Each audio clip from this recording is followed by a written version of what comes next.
కొంతమంది వ్యక్తులు పిటిషన్లు పెట్టిన అధ్యక్ష కొంతమంది వ్యక్తులు పిటిషన్లు పెట్టిన అధ్యక్ష దీనిలో హైదరాబాద్ రాక్స్ ఉన్నాయి. ఇదో విచిత్రమైన కథ అధ్యక్ష. వాడు ఎవడు పుడిచిండో ఎక్కడికి పుడిచిండో ఓపెన్ ల్యాండ్ హెరిటేజ్ ఉంటుంది అధ్యక్ష అన్న ప్రపంచంలో. ఓపెన్ ల్యాండ్ హెరిటేజ్ అంటే భూమి మీద ఎవడే మాట్లాడుతుంది కానీ భూమి కూడా హెరిటేజ్లో వచ్చింది అంతే. భూగోళమే హెరిటేజ్. ఇక పుట్టినోళ్ళ చెట్ల కింద బతకాలి చచ్చిపోవాలి అధ్యక్ష. ఏం ముట్టదు ఏం పట్టదు బికాజ్ హెరిటేజ్. చాలా విచిత్రంగా ఎక్కడి నుంచి వచ్చినాయి కమిటీలు రూల్స్. ఇది హెరిటేజ్ ఉన్నదని చెప్పి పెట్టిన అధ్యక్ష. ఓపెన్ ల్యాండ్ అడే బిల్డింగ్ లేదు కట్టడం లేదు. కొంతమంది వ్యక్తులు పిటిషన్లు పెట్టిన అధ్యక్ష కొంతమంది వ్యక్తులు పిటిషన్లు పెట్టిన అధ్యక్ష దీనిలో హైదరాబాద్ రాక్స్ ఉన్నాయి. ఇదో విచిత్రమైన కథ అధ్యక్ష. వాడు ఎవడు పుడిచిండో ఎక్కడికి పుడిచిండో ఓపెన్ ల్యాండ్ హెరిటేజ్ ఉంటుంది అధ్యక్ష అన్న ప్రపంచంలో. ఓపెన్ ల్యాండ్ హెరిటేజ్ అంటే భూమి మీద ఎవడే మాట్లాడుతుంది కానీ భూమి కూడా హెరిటేజ్లో వచ్చింది అంతే. భూగోళమే హెరిటేజ్. ఇక పుట్టినోళ్ళ చెట్ల కింద బతకాలి చచ్చిపోవాలి అధ్యక్ష. ఏం ముట్టదు ఏం పట్టదు బికాజ్ హెరిటేజ్. చాలా విచిత్రంగా ఎక్కడి నుంచి వచ్చినాయి కమిటీలు రూల్స్. ఇది హెరిటేజ్ ఉన్నదని చెప్పి పెట్టిన అధ్యక్ష. ఓపెన్ ల్యాండ్ అడే బిల్డింగ్ లేదు కట్టడం లేదు. గచ్చిబౌలిలో భూమి మీరు ఏం చేయొద్దని అధ్యక్ష దాదాపుగా 25 సంవత్సరాలు అనుకుంటా. 25 సంవత్సరాల క్రితం బిల్లీరావు అనే వ్యక్తికి ఒక ప్రైవేట్ వ్యక్తికి ప్రైవేట్ సంస్థకు ఆ భూమి కేటాయించారు. 25 సంవత్సరాల నుంచి ఏ రోజు కూడా సెంట్రల్ యూనివర్సిటీ దగ్గర ఆ భూమి లేదు. తెలంగాణ ఉన్న కంబైన్డ్ రాష్ట్రంలో 2006లో ఆనాడు కాంగ్రెస్ పార్టీ రద్దు చేసింది ఆ కేటాయింపు.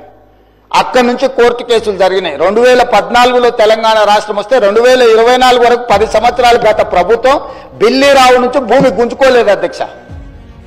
నేను వచ్చినంబడే సుప్రీంకోర్టు వరకు వెళ్ళి కోట్లాడి ఒక ప్రైవేట్కు ఐఎంజీ భారత్ అని ఒక ఫేక్ కంపెనీకి కేటాయించిందని ఆరోపణలు ఎదుర్కొంటున్న భూమిని సుప్రీంకోర్టులో కూడా కేసు గెలిచి ఆ భూమిని వెనక్కి తీసుకొని ఆ భూమిని ఈరోజు మనం అభివృద్ధిలో భాగంగా టీజీఐఐసి కేటాయించి అక్కడ ఐటీ కంపెనీలు ఇతర పరిశ్రమలు రావడానికి అవసరమైన లేఅవుట్ చేయండి అని చెప్పి ఈ రోజు ఒక అభివృద్ధి కోసము ఒక కాంక్రీట్ ప్రపోజల్తో ముందుకు వస్తే ఈ రోజు అక్కడ ఏదో రిజర్వ్ ఫారెస్ట్ ఉన్నట్టు, రిజర్వ్ ఫారెస్ట్ లో అత్యంత జీవరాశులు ఉన్నట్టు, జింకలు పులులు సింహాలన్నీ ఆనే ఉన్నాయి అన్నట్టు.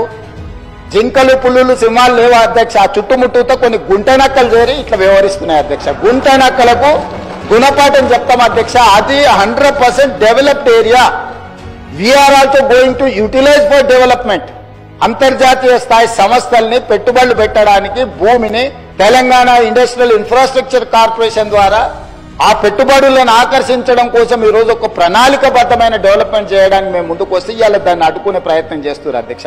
ఈ రోజు అమెరికన్ కౌన్సిలేట్ అక్కడనే ఉంది, ఈ రోజు విప్రో అక్కడనే ఉంది, ఇన్ఫోసిస్ అక్కడనే ఉంది, ఐటీ పరిశ్రమలన్నీ అక్కడనే ఉన్నాయి, చాలా పరిశ్రమలు ఉన్నాయి అక్కడ. అది ఫైనాన్షియల్ డిస్ట్రిక్ట్. ఆ ఫైనాన్షియల్ డిస్ట్రిక్ట్ ని ఇంకా కొంచెం ఎక్స్పాండ్ చేస్తే అంతర్జాతీయ స్థాయిలో పెట్టుబడులను ఆకర్షించుంటాడని అని చెప్పి ఈ రోజు అక్కడ దాన్ని విస్తరించే ప్రయత్నంలో భాగంగా ఈ రోజు పోయినాం అధ్యక్ష. పరోక్షంగా కోర్టులో పిఐఎల్ చేపిస్తారు, పరోక్షంగా పిల్లల్ని రెచ్చగొడతారు, యూనివర్సిటీ ల్యాండ్ తీసుకున్నారని. ఐఎంజీ భారత్కు పోయినప్పుడు లేని బాధ ఈ రోజు టీజీఐఎసి పరిశ్రమలను నెలకొల్పడానికి పెట్టుబడులు పెట్టడానికి వేల లక్షల ఉద్యోగ అవకాశాలు కల్పించడానికి